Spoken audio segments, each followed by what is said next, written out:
Are you having issues trying to create workspace on a Microsoft Edge or your Windows 11 or Windows 10 device?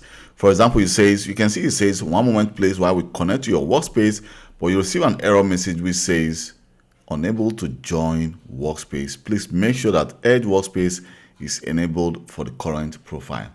So let me show you how to enable workspace on this device.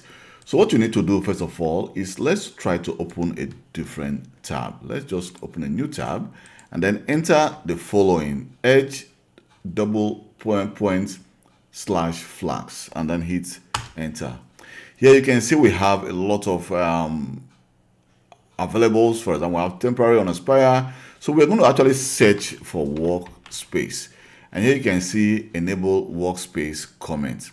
So enable comment in workspace, and here you can see we have like the middle foundation. So what I want to do right now is by default, I want to actually click enabled. And now we can now click restart. Let's go back again to our Microsoft Edge.